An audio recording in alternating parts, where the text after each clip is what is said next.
Hello বন্ধুরা, তাহলে আজ আমরা দেখব কিভাবে মেল মার্জ করতে হয়। তাও তোমরা কেউ ভিডিওটা স্কিপ করো না, তোমরা প্রথম থেকে ভিডিওটা দেখো, নাহলে কেউ বুঝতে পারবে না।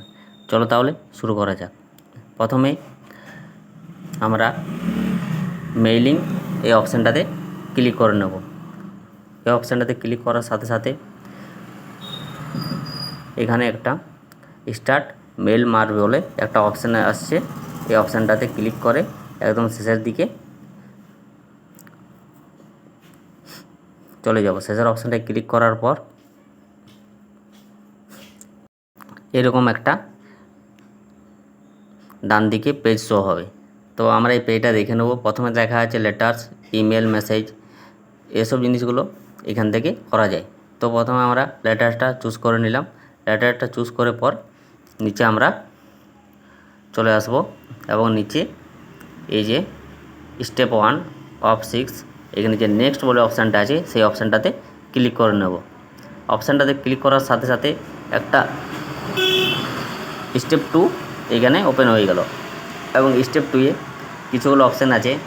Use the correct documents, start from, complete, এইসব অপশানগুলো থেকে প্রথমটা চুজ করে নেক্সট করব। তারপর ইউজ অ্যান এক্সাইটিং ডিল, এই যে অপশানটা আছে এই অপশানটাতে আমরা যদি কোনো ইউজ করা থাকে তাহলে আমরা এই অপশানটা থেকে চুজ করে নিতে পারি। যদি সেভ করা থাকে সিলেক্ট করতে পারি। আমাদের সেভ করা না, তাই আমরা নিউ নেক্সট টাইপে নিউ টেক্সট অপশানে ক্লিক করে আমরা আমাদের মেইলটাকে যেটা করব সেটা রেডি করে নিচ্ছি।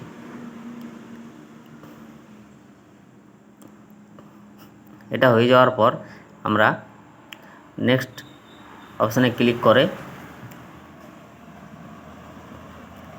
মানে স্টেপ 3 অপশানে ক্লিক করে আমরা এখানে যে মেন কাজ সেটা হলো আমাদের যে লেটারটা লিখব সেই লেটারটা এখানে আমরা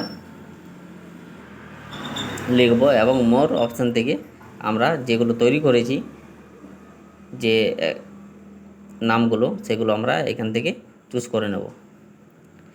নামটা চুজ করে নেব, যার যেমন দরকার, যেগুলো দরকার চুজ করে নিলাম, যেগুলো আমরা রেডি করেছি। তারপর নেক্সট অপশানে ক্লিক করে আমরা এই যে এখানে এডিট ডকুমেন্টস থেকে আমরা আবার কারোর নাম যদি অ্যাড করতে হয় সেটাও আমরা এডিট করে অ্যাড করতে পারি। এবং